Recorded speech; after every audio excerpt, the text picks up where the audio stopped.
وضرب على القدم، وبالتالي حكم المباراة يعطي ركلة جزاء لصالح نادي الكهرباء على حساب نادي القرمة. لاحظ هنا الإعادة والتدخل من ريتشارد مع معين أحمد وركلة جزاء. إذا سجل هدف معين ويصنع ركلة جزاء لفريقه في هذه الدقائق، ومن سيكون هو على التنفيذ لركلة الجزاء المحتسبة لصالح نادي الكهرباء. ريتشارد والحديث مع حكم اللقاء الدولي واثق محمد.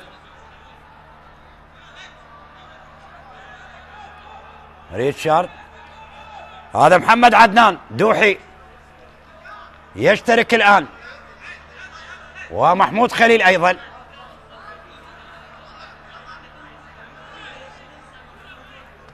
إذن جون أوكلي، محمد عدنان ومحمود خليل، ثلاث لاعبين يشاركهم المدرب أحمد خلف في هذه اللحظات، لكن التغيير جاء بعد احتساب ركلة الجزاء. محمد مزهر هو اللي غادر، ودخول محمد عدنان.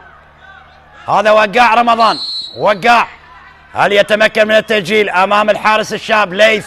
وقاع يتقدم، وقاع يتقدم، وقاع ويسجل هدف ثاني. هدف ثاني للكهرباء. وقاع رمضان، وقاع رمضان يسجل هدف ثاني للكهرباء في مرمى القرمة، وهدف الخامس مع فريق الكهرباء خلال هذا الموسم. وقاع رمضان سجل في مرمى الحدود ونفط البصرة وأربيل وكربلاء، وهذا هو هدف الخامس مع الكهرباء بقدومه من نادي الكرخ. إذن هدف ثاني لفريق نادي الكهرباء. لاحظ وضع الحارس على اليسار والكرة على اليمين ليسجل ثاني الأهداف للكهرباء.